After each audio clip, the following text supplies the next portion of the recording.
So now we're moving on to the second session. We've heard all about where we are with climate, the broader picture of where we are on solutions, and now we're going to dive a little bit deeper into clean energy, efficiency, and storage. So we get a little bit of depth of information on this issue. As an organization, we wanted to invite a breadth of speakers to the stage who represent a breadth of clean energy opportunities, really to have a constructive conversation of where we need to go and what's on the table. And here to moderate this session is Phil Sharp. I'm pleased to welcome Phil Sharp. He's Eco-America's board chair. He also was a 10-term congressman, so he knows a little bit about getting solutions through Congress, and also was the head of Resources for the Future. So please welcome and join me in welcoming. Thank you. Thank you, Megan. And while he's getting settled, for those of you that are in the back, please come down. It's okay to come down and sit in the lower seats here. So please join us. Thank you. Well, thank you so much, Megan. I was delighted to be invited to do this morning, and I must say, as a former member of Congress, frankly, I'm happy to be delighted about anywhere. But let me say that I really am very pleased to be a part of the work of Eco-America because of the driving energy of Bob and Megan and their team and the many partners, many of whom are represented here today, and because it is a drive for action. It's not willing just to learn and study, but to make sure that we make something happen. Now, last week, as you probably know, and I'm not sure it was alluded to today, but the Environmental Protection Agency came out with a major new report, despite the fact the leadership doesn't like it, the political leadership at EPA, which brings home many of these issues of what the storms and the intensification of storms, intensification of fires, intensification of flooding is doing, frankly, literally to the homes of millions of Americans, putting lives at risk, putting health at risk, putting property at risk. This is just one more reminder of why it's imperative that we begin to act as a nation and to act with other nations. Now, the good news is, let me quickly say that a lot is happening in this country and elsewhere to address the serious challenge in front of us, some of which Bob alluded to, some of which you're going to hear on this panel and some on panels later. It's being done by governments, foreign governments, by state governments, by city governments, despite the what I consider extreme and literally moral negligence of the current White House. And it's being done by corporations. It's being done by organizations that many of you are part of, by individuals, and so many of you are an active part of. And Bob alluded to it, that in fact, since the last election, we have seen very significant political developments here in the U.S. Congress.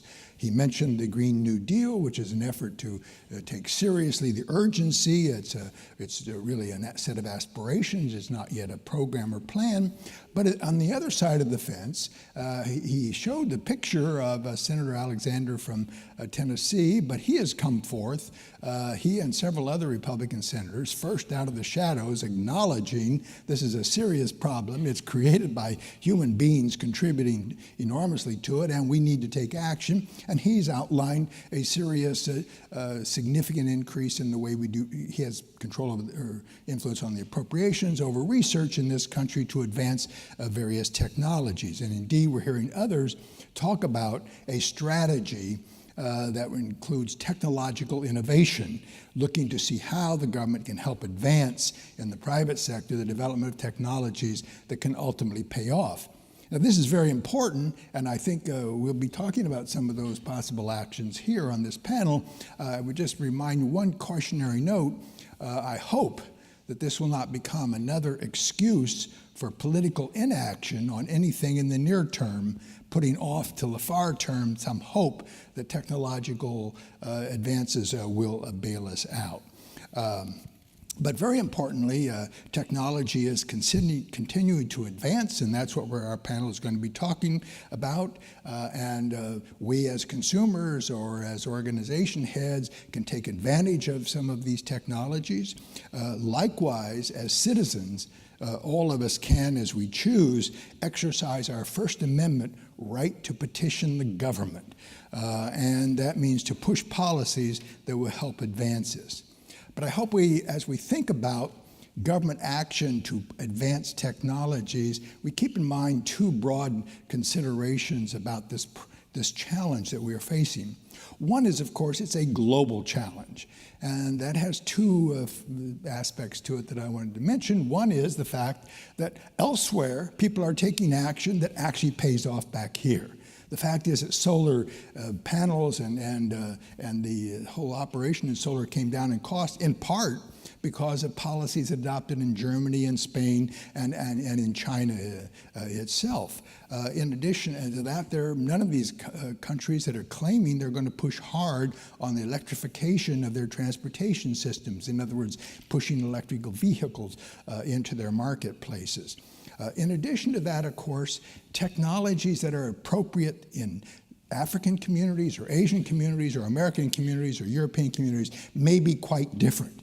So the panoply of technologies that our government or other governments engage in may have relevance somewhere else that helps us in this global challenge. Now, the other major aspect to keep in mind, of course, is that this is a long-term challenge, as Bob pointed out. He was focused on what we need to do now, especially because of this. But the fact is that getting deep reductions in carbon emissions and other greenhouse gases over the next 3 decades is a long-term hard proposition in which we are wise to keep trying to develop new possibilities for options that our children and grandchildren can take advantage of, not just what's available now, although some advocates believe that all the technology is available now that we need for this if we would just introduce it. So we're going to try to focus on, in 2 broad ways, what's happening now that is relevant that we can capitalize on in this economy, and the other is what's possible in the future that can help us on this. We're lucky to have a very skilled group of people on our panel. Tom Kiernan from the American Wind Energy Association, Bret Kugelmass from the Energy Impact Center, Christine McEntee with the American Geophysical Union, that's a professional society of earth and space scientists, and Derek Walker with the EDF, which of course is one of the most influential environmental advocacy organizations in this country. So with that, let me turn it over to Tom. Great, thank you very much, Phil. Great to be here. More importantly, it's spectacular to have all of you here this morning. Thank you for taking time out of your busy days to come here to think and talk and get together to map out a plan on climate change. We just released in the wind industry our 2018 annual market report and also our first quarter report for 2019. So what I want to do is share with you some of the, I think, extraordinary positive news that we've got in the wind industry and record-breaking news. So let me jump right into those slides. There we go. Let me introduce this slide to you. It's way too complex for this purpose, but the colored bars, those are the annual deployment of additional wind on the grid. So first, take a look, kind of the early years. Many years ago, it was kind of, well, it was down for many years, but then it was up and down and up and down. And look at the last 4 years. You'll see relatively steady bars. That's a result of the production tax credit where we had a 5-year extension. So the wind industry over the last 4 years has been growing well. We've been putting out about 8 gigawatts of new wind every year, which is an extraordinarily effective way for reducing costs, to improving manufacturing capability and efficiency and increasing productivity. So over the last couple of years, there's been nice steady growth. I should have mentioned the different colors in the different bars. Those are different quarters of the year. As a result, over the last couple of years of that steady deployment of new wind, you can see that blue line that's been going up, up, up, up. That's the cumulative number of wind farms or gigawatts. We're at 96 gigawatts of wind out on the grid. Now, what's exciting, some of the records I mentioned earlier. First of all, we have more wind under construction in this country than we have ever had before. So we've got this great pipeline. The next 3-4 years, we're going to be putting a lot of new wind on the grid. Another record. We have more employees in the industry, well over 100,000, 114,000 men and women working in the industry. So we're thrilled with that kind of growth. And over the last 3 years, the wind turbine technician has either been the fastest growing profession in this country or the second fastest growing profession in the country. Now, what's equally great about that statistic, we've been kind of going back and forth, first place, second place with solar technicians. So the wind turbine technicians and the solar technicians, per the Bureau of Labor Statistics, have either been the fastest growing or the second fastest growing profession in this country. So if you're a young person or not a young person, you're looking for a field to get into, join the wind or solar industry. Now, what does this mean, that amount of deployment of new wind, what does it mean for how we're doing on the grid? This gives you a sense throughout the country of the amount of wind. And the darker the green in the state, the more wind as a percentage that's out there. So a couple takeaways. First, you can see kind of the wind belt, if you will, the central part of the country where you have steady, strong wind. That's where we've got a lot of wind energy, not surprising. Now up top, it gives a statistic that in a way is misleading in a negative way. It says 6.3% of US electric generation in 2017. We're above that in 2018. But I want to talk about, that's an average through the entire year and throughout the US. Let's talk about a couple of examples of how much wind is on the grid, reliably on the grid. So the US has different grids, different regions that are managed as kind of one electrical unit. SPP, the Southwest Power Pool, is most of the southwest of the country. Last year, approximately a quarter, it was 24%. A quarter of all the electricity throughout the entire year in the southwest United States was provided by wind energy. And their TVs and hair dryers worked just fine throughout this last year. Ask them. You then explore specific states. Texas, for example. There were periods of time this last year where over 50% of all the electric use in Texas, and they use a lot of electricity in Texas, was wind energy. There were periods of time in Colorado, over 65% of the wind energy, or of the electricity used in Colorado, was wind energy. We are significant and we are reliable on the grid. So there are folks, and this is an accurate statement that will talk about, wow, wind doesn't blow all the time. It's a variable resource. That is correct. But here are a couple responses to that. First, yes, it is variable. But guess what? We have enough wind on the grid, and it's geographically dispersed such that, right, it may not be blowing a whole lot up in North Texas right now, but guess what? It's ripping like the dickens down in South Texas. So wind on the grid, in many respects, self-balances itself. Yes, it's variable, but here's the deal. It varies like this. And the grid operators, the individuals that are managing the grid and making sure that at every instant there's enough electricity being produced to meet the needs, the variability of demand for electricity is this throughout the day or throughout the week. Wind's variability is like this. So the grid operators are saying, bring it on. We can handle a whole lot more wind energy. So the variability of wind, absolutely. The grid operators are able to manage it. Third thing I want to talk about, the cost of wind energy. And others have alluded to this. The graph with the line going down gives you a sense of the cost. We're down 69% in the last 6 years. The other chart, which you cannot read, but I'll just mention the bars, the cheapest source of new electricity, unsubsidized, is wind energy. Wind is so cheap that actually in a number of parts of the country, we are less expensive than the marginal cost of existing electricity sources on the grid. So we are extraordinarily affordable, and it's why, for a number of different reasons. Did folks watch the Super Bowl this last year?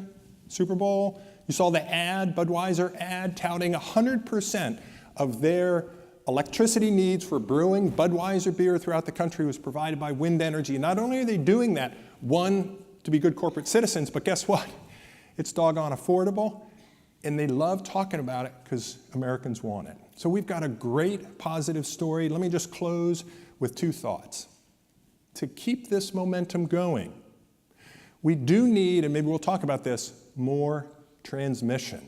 It's not the sexiest topic out there, but if we want to take utility scale wind and solar from where it's being created in this country, we've got to be able to use transmission to get it to load sources. Transmission. Secondly, we do need a price on carbon. Thank you all very much.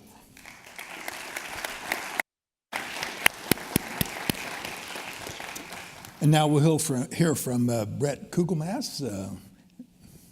Bret.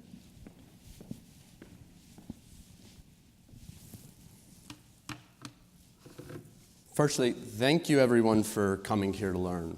I know this topic can be really hard to wrap your mind around. One of the things that always confused me was the question of how can anything solve the climate change problem if every solution still has a carbon footprint?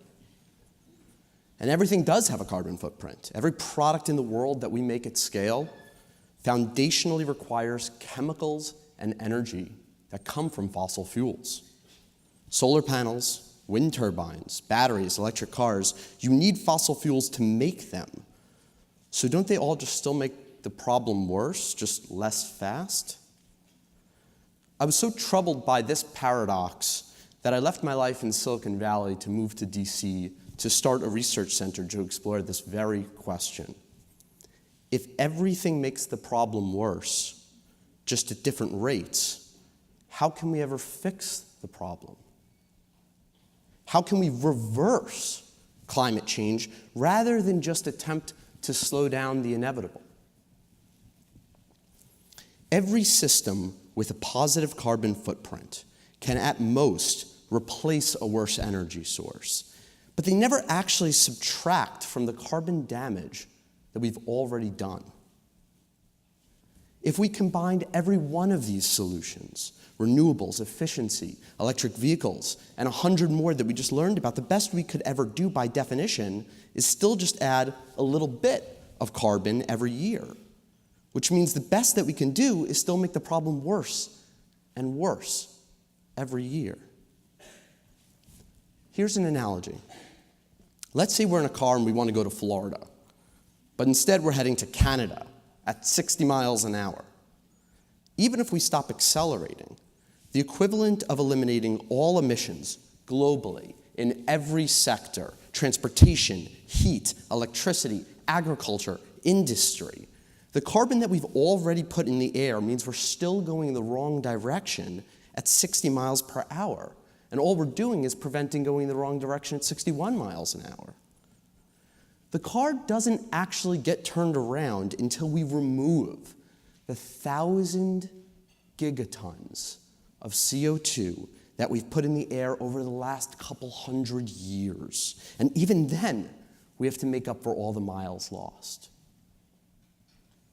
According to the laws of mathematics, all of our solutions that merely replace without subtracting can only reduce what we were going to emit.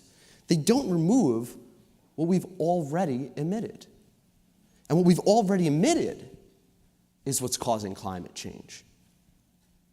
All of our solutions combined max out at offsetting 20 gigatons of new carbon dioxide. But we've already added 1,000. So all the solutions combined, everything we've heard so far, can only address 2% of next year's problem, and 0% of the greenhouse that we've already built that will continue to bake the planet year over year. So that's mathematics. But here's one from physics. When you use the energy inside of an atom, it is 1,000,000 times more powerful than burning fossil fuels. That incredible power is probably the reason we are so wary of it now. We're scared of weapons, we're scared of waste, we're scared of radiation. But if we are going to tackle climate change, a problem 1,000 times harder than anything we've ever encountered before, it'd sure be nice to have a tool 1,000,000 times more powerful. When I first dipped my toes into this quandary, I thought those are the three problems to solve: weapons, waste, and radiation. But what I found was that the 100 light water nuclear reactors already in our country that happen to provide 60% of our clean energy, in fact, already solved those three problems. They can't be used for weapons. The waste has never hurt a single person, place, or thing in all of human history. And the radiation, even in a meltdown, is so inconsequential that in the last 3 meltdowns, not a single person died. I understand these claims can seem unbelievable, since the organizations that I trust imply the very opposite with their actions, telling a story of disproportionate risk. The United Nations inspects light water reactors, implying they could make bombs.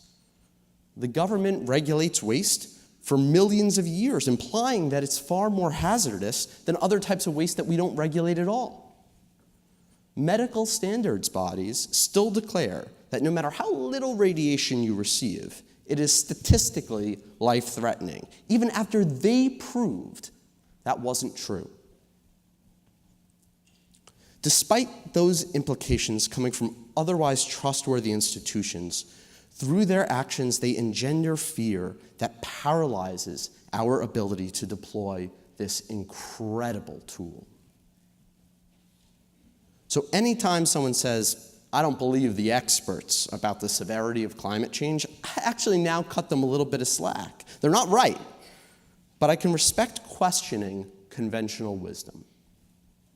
Now, if we all agree that nuclear is awesome in its powers, we still have a lot of work ahead of us. We would need the equivalent of 10,000 of the largest nuclear reactors ever built, hooked up to just as many machines pulling carbon from the air. In the Q&A, we can dive a little bit deeper into other remaining challenges, but if you were to take away one thing from this talk, it is that we can't solve climate change without undoing 100 years of previous energy emissions. And that will take an energy far more powerful than what created the problem to begin with. Thank you.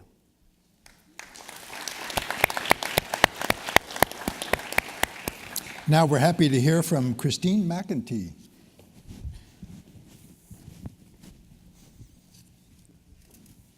Good morning, everyone, and thank you for the opportunity to be with you. And I'm hoping to impart some information that'll be helpful to you, but I'm also hoping that you will spend time to impart information that'll be helpful to us. So I want to start with who is the American Geophysical Union. We are a worldwide community of 110,000 scientists in 168 countries, and our scientists study all aspects of Earth, oceans, atmosphere, space, and the sun. In other words, our community is the group that gives you the facts and knowledge to know that climate change is real. Humans are the primary driver of it, and we can give you the knowledge and facts and information to help you drive decision-making and solutions at all levels, from the national to the global scale. Our work in clean energy breakthroughs falls into 3 realms. We work in terms of our own organizational actions, which I'll share with you in just a few minutes. We also do a lot of community outreach, education, and partnership. And finally, we work to equip scientists to partner with you to drive policy decisions and communities to support those policy decisions at all scales of our decision making. So let me start with our organizational commitments. AGU is an organization, as I said, our mission is science for the benefit of humanity. So we made a decision when we had an opportunity to renovate our building here in Washington, D.C., that we would make it the first commercial net zero building renovation in the nation's capital. This is not an easy feat to do because we're on a tight urban footprint. We're almost finished with it, and what it means is that on an annual basis, we will produce as much energy as we need to operate our building on an annual basis. I'm pleased to announce that because of our significant undertaking, the mayor of DC came and actually signed the most aggressive renewable energy bill in the country at our building, and also we just received the first inaugural DC Clean Energy Award.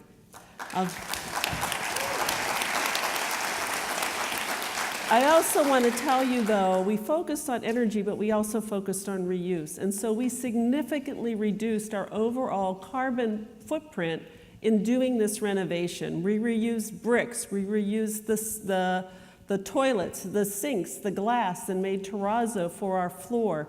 Anything that we couldn't reuse, we donated to other organizations. If we can do this, you can do this, and I'll tell you a little bit more about how you can come learn about it and take advantage of what we're doing to drive change in one of the largest emitter of fossil fuels and energy consumption in the world, which are buildings. Secondly, in our operations. So we move into this brand new renovated facility and we have space to lease. We've written our leases that anybody who rents with us actually has to abide by our energy and density requirements. I can tell you that we've already leased one whole floor at above market rates, so developers take notice. You can get above market rates for doing these kinds of renovations in your building, and we're about to lease our other half floor. In addition, we have a conference center on our first floor, which we had to turn people away from wanting to use our conference center for their meetings and their gatherings before we even were ready to move back into the building. And since we've been back in April 1st, we've been almost completely full, and people wanting to come and participate, including the Secretary of the Interior was there yesterday for a National Park Service event. In addition, we source all clean products, we recycle, we compost, we use everything that's kind of reusable or recyclable into the grid in everything we do in our operations. We also hold one of the world's largest scientific meetings in the world every year. We attract almost 29,000 scientists from around the world, and in that meeting we do everything we can to reduce our carbon footprint, and we're about to undertake a carbon audit of our building and actually what's consumed in people traveling to our building. I will tell you our scientists are trying to find ways, in addition to the current carbon offset ways, to offset the carbon of traveling because they feel there's probably even additional and more better ways to do that. Now, we also do a lot of community engagement and outreach, and one of the programs I really want to highlight for you is our Thriving Earth Exchange. Our Thriving Earth Exchange is a facilitator to connect scientists to do partnerships with communities. We have reached nearly 100 projects around the world, benefiting over 10 million scientists, 10 million citizens. And many of these projects are really things that you can learn from, and you, if you have similar problems, can come partner with us, and we will help you find a scientist to help you. Let me give you two examples. The city of Portland wanted to have their council pass a regulation and law that would reduce their emissions to 350 parts per billion. We found a scientist locally in Portland who worked with them on putting together the data and evidence and information, and that piece of legislation was adopted by their council in September of 2015. In Pittsburgh, our climate scientists partnered to help them do a better job of developing the methodology and tools to track their total carbon footprint as a city, and we helped them get better data and collection tools down to the neighborhood and more smaller scale. Now the cities of Atlanta and another major metropolitan area have reached out to us to help us replicate that model in their city. So that's the Thriving Earth Exchange. As I said, we have a number of projects that can assist you. The third one I want to highlight is flood mitigation. We're working with the city of New Orleans to help them actually go from a citywide scale of understanding how to mitigate floods down to the neighborhood scale with an organization called I See Change. Wait, let me back up just a minute. We also put on communications training and workshops for scientists and others around the country. In these, they come and they learn how to effectively communicate about science, share their wisdom, but also really engage communities in dialogues so that they can better communicate to policymakers, to the media, and to other community groups to take action related to climate change. And finally, we work at the policy influence where we engage our scientists both in informing national policy, local policy, as I mentioned, through the Thriving Earth Exchange. But in addition, we publish 21 scientifically valid research journals, and they're one of the largest sources of research that's used to underpin both the national and international climate assessments. So my message to you is we want to invite you to invite us to help you. And so that's what I would say, that we're here to help as scientists.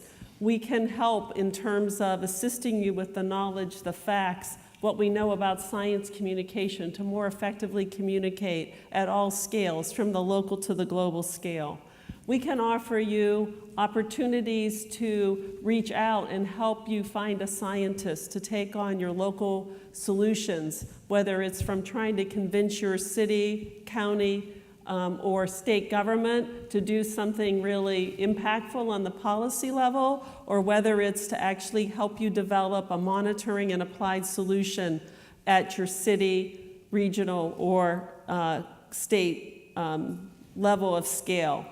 Come to our building, come learn from us. We have net zero energy tours. Soon, we will have an actual virtual tour where you can fly through. As soon as we're fully operational, we will be collecting data on water, air, energy, air quality. We're going to make it all open source and publicly available so we can fuel further research in development of similar types of solutions. Come participate, come to our conference center and gather people there and let us help you get through the dialogues and facilitations that are needed to solve this grand societal challenge. And finally, let us know how we can help you get the data and information from our peer-reviewed scientific journals, our meeting content.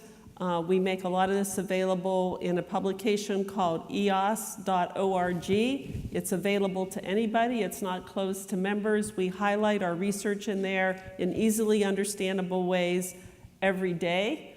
And we also have stories and features on the incredible work that's going on that we're aware of across 168 countries. So thank you for the opportunity to be here, and I look forward to getting to know all of you better.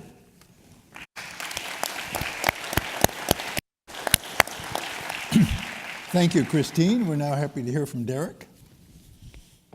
Good morning, everyone. It looks like a pretty friendly crowd here today. I'll test it out, perhaps.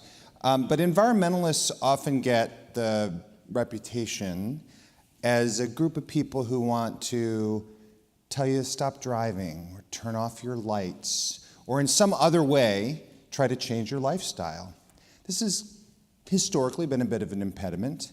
But as I've gotten to know the environmental movement and the issues that we're all discussing today in the course of nearly 12 years at EDF, I have learned a simple thing, which is that there is no future path to prosperity without strong climate solutions.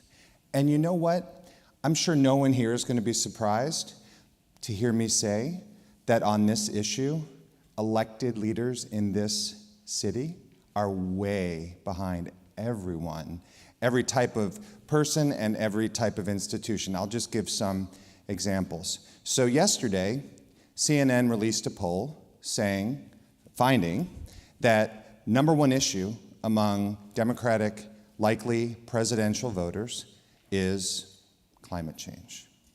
Last year, during the 2018 election cycle, 2/3 of voters across the political spectrum said that clean energy was a motivating factor in their vote. That's huge. And it helped deliver 10 governors across this country who were either elected or re-elected on a pledge to deliver 100% clean energy to their states.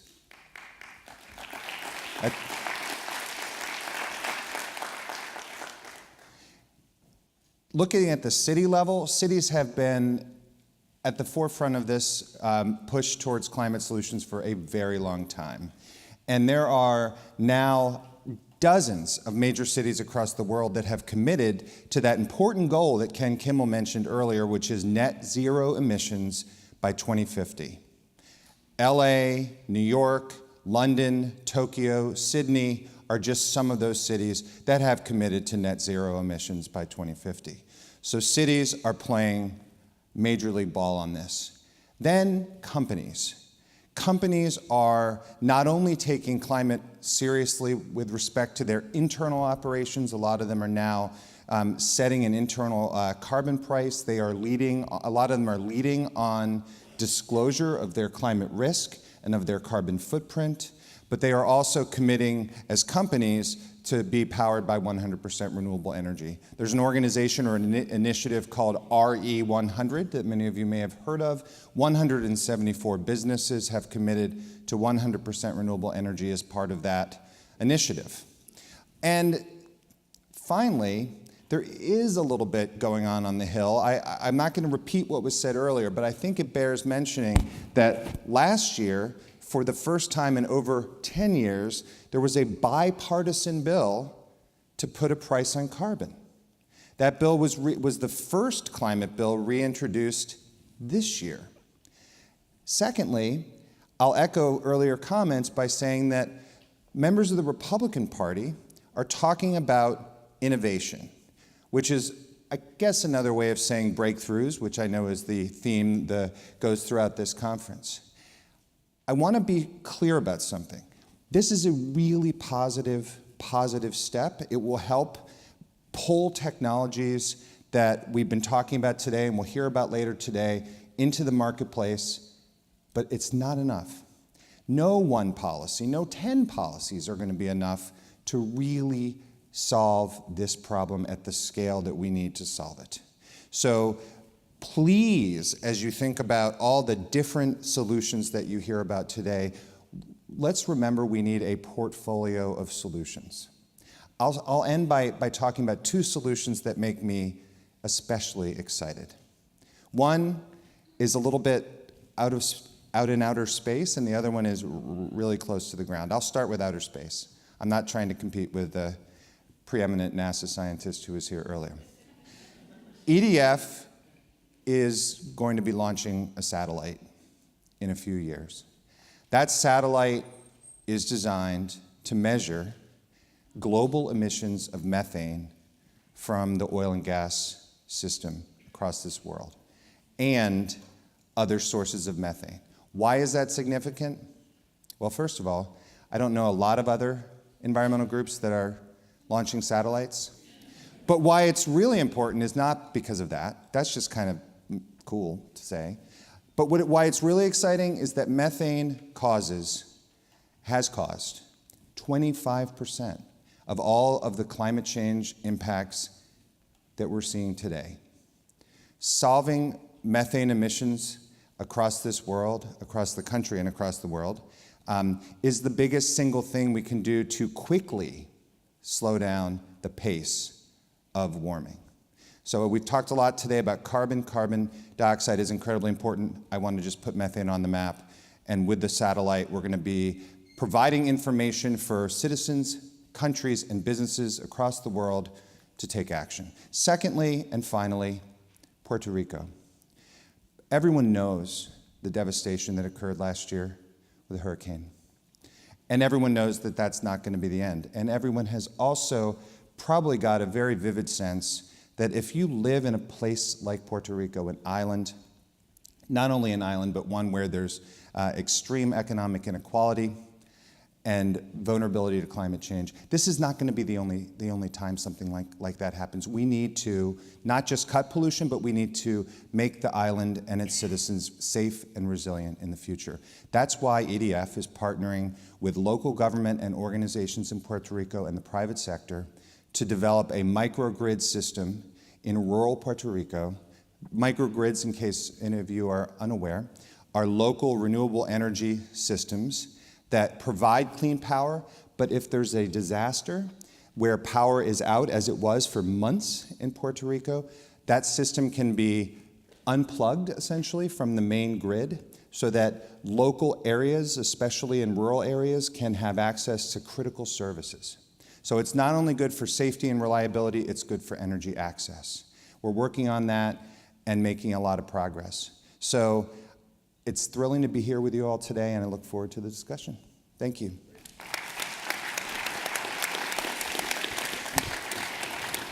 Well, Derek, you just raised two things that I thought we'd give other people a chance to comment on, and you may want to add to as well, and that is that there's been a lot of pushback over the last decade and years over issues of equity or issues of economic burden that fall on various parts of the country.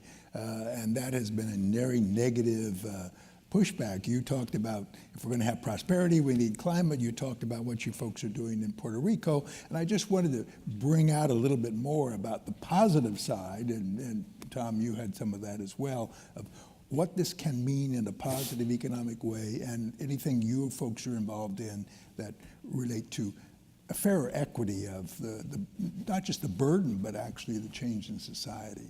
I'll jump in one quick point. As I said earlier about the fastest growing professions, wind and solar, in both industries are working to reach out to diverse communities that have often been left behind or have not been aware of the opportunity. So whether, I know my good colleague Abby Hopper at SIA is making sure that those solar developers are reaching into underserved communities to create opportunities to draw those individuals into the solar field. We're reaching out, yes, to those, also to the veterans community. Different point.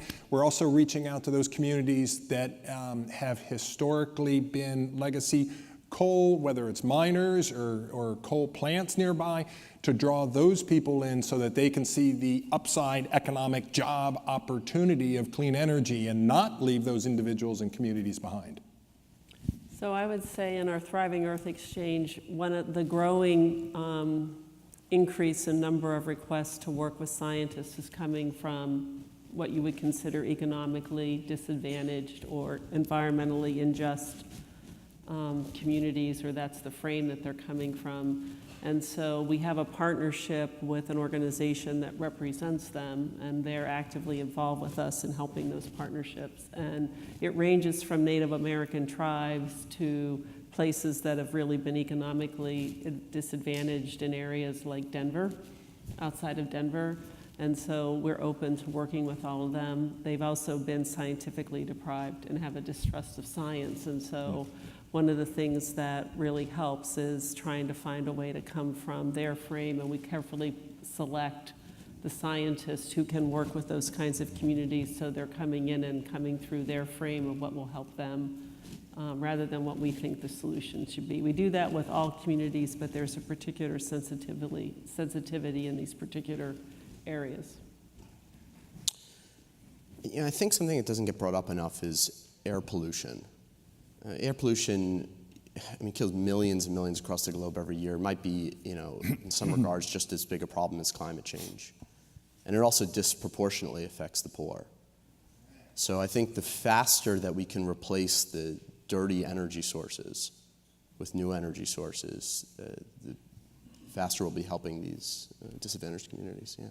No, that's one of the, what economists call the co-benefits of taking action on carbon, is you're often taking action on the other sources. And well, let's go to that. You said you sort of raised the time scale. This is a tough problem, but I just wanted to get a sense of how much growth you might expect in this decade. I mean, solar and wind have done magnificent as a percentage increase, but the truth is they still remain a very small part of the electric generation. And so I'm just trying to get in different technologies, just a sense of what we might expect the next decade, or whether we're looking, especially Bret, on the advanced nuclear to 2 decades or 3 Yep. decades. So for wind and solar, there is wind vision, and for solar, it's not solar vision, it's solar or something like that. That is a trajectory. So wind vision has us getting to 10% of all electric generation by 2020, which we will get to, and 20% by 2030, and 30% by 2040, I think. No, 35% by 2050. That's wind. Solar has a similar trajectory. So I think the potential is there. And as I think Ken Kimmel mentioned, the technologies are here. Yes, there need to be some improvements, but it's not some massive new breakthrough. We know how to build efficient wind turbines. They can get more efficient. Same with solar panels. We do need supportive, strong, stable policies, whether it's on transmission, whether it's on price on carbon, to have this ramp up. But we can go to scale within the next decade, and I agree with somebody earlier who said it's going to be the legislative process in 2021, the next Congress and the next White House. That's where it's going to happen, and thank God for the leadership at the states right now that are showing, yes, we can do it, and politically it makes sense. I want to add another source that's not often thought about because it hasn't really been done in the United States, but one of the sources that we found to help us with our net zero energy renovation was actually from the sewer. And rather than using traditional geothermal wells, we're actually using the ambient heat that's in the sewer fluids through a sewer heat exchanger that's been done in Europe in many places and also in Canada. So for this particular system, there's other manufacturers. We're the first organization to deploy it in the United States. But DC Water was so fascinated by it that now they've put it into their new facility. And they actually see it as a way for the municipality to actually perhaps create some economic benefit for that source. So this is a sewer from 1890s right outside Florida Avenue. Major sewer could produce a lot of extra energy for lots of different facilities. So I know nuclear, solar, wind have to be part of this, but there's also sources right there that's already in our existing infrastructure that can be captured and used if you don't have the ability to do geothermal wells, or perhaps wind or solar is not enough for where you are. And another thing that I think is really exciting, in addition to all these comments, is storage is really spiking. Mm-hmm. Yep. And I mean, last year alone, lithium-ion batteries went down 30% in cost.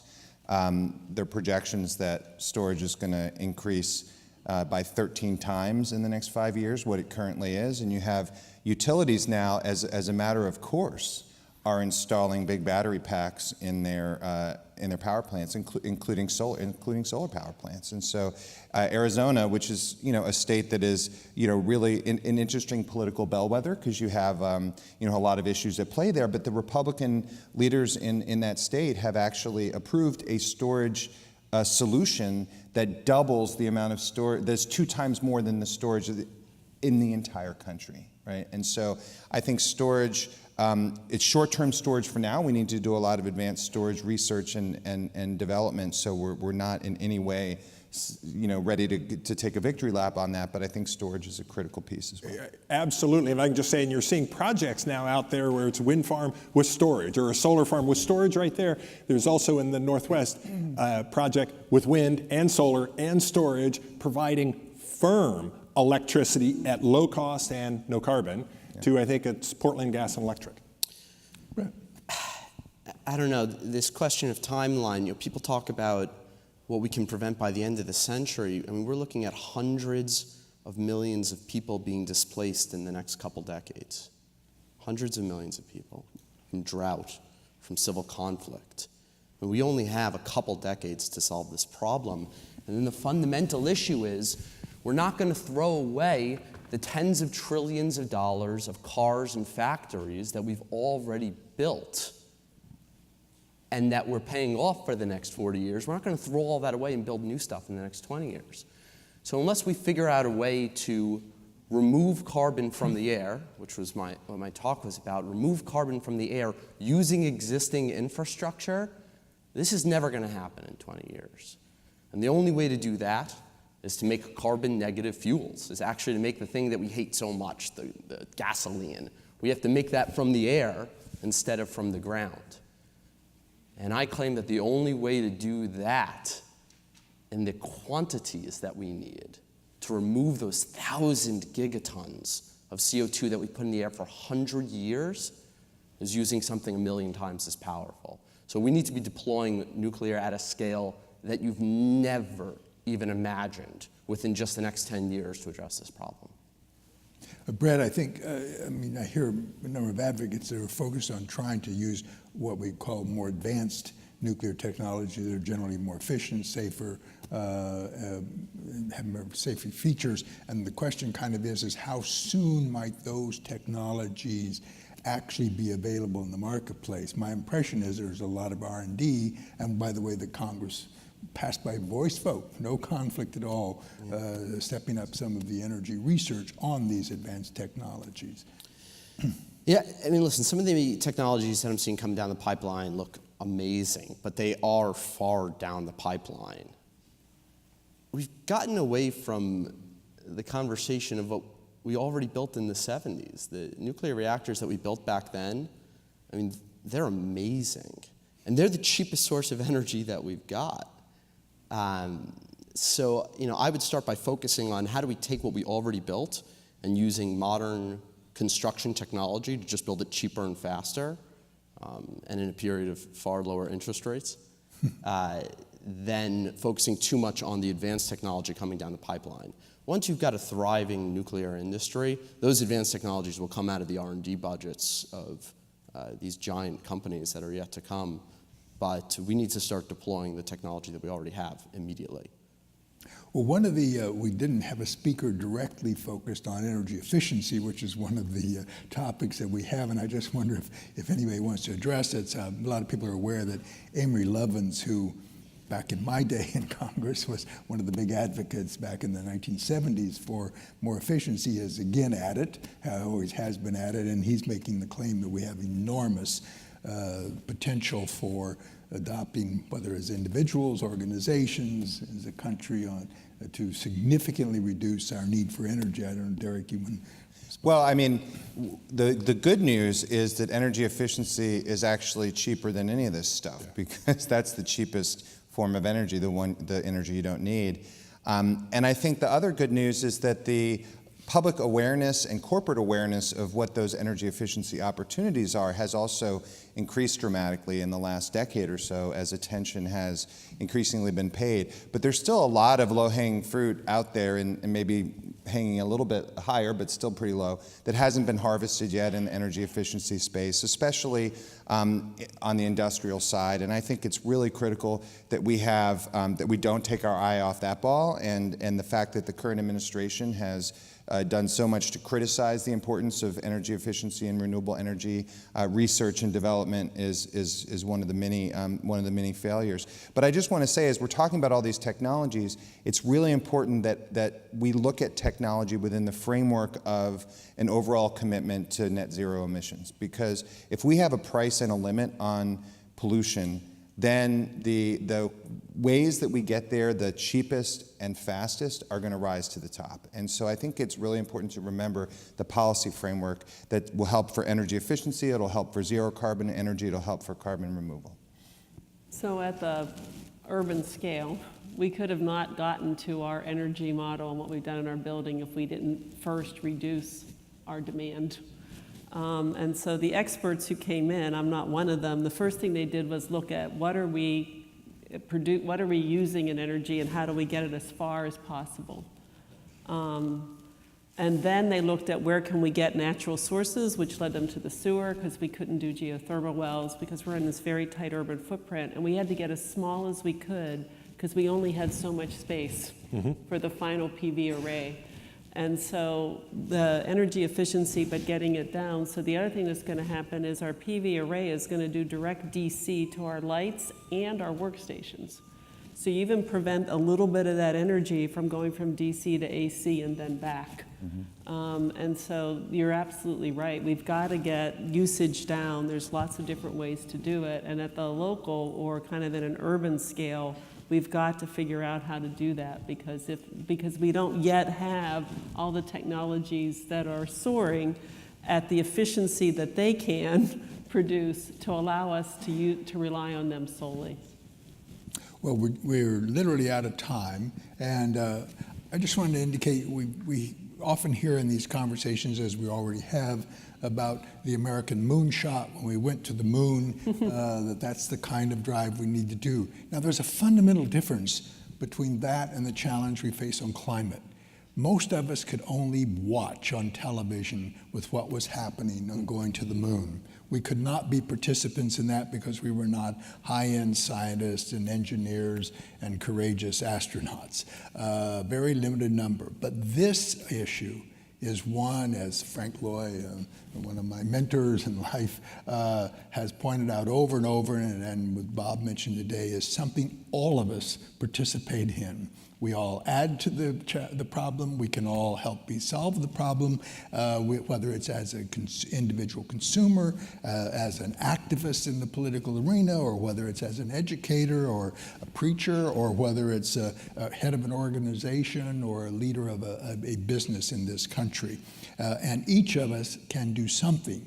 And this is one of those cases where, while what we may individually do may not be enormous, but the truth is it adds up when millions of us are doing it. And this is a place where climate citizenship is really critical in the way that we can operate, and it's an opportunity that is available to all of us, regardless of what our resources are, regardless of what our talents are, regardless of what we believe, kind of thing. We can make a difference, and this is certainly not a time for us to sit around with hand-wringing. This is a time for action. Help me thank our panelists.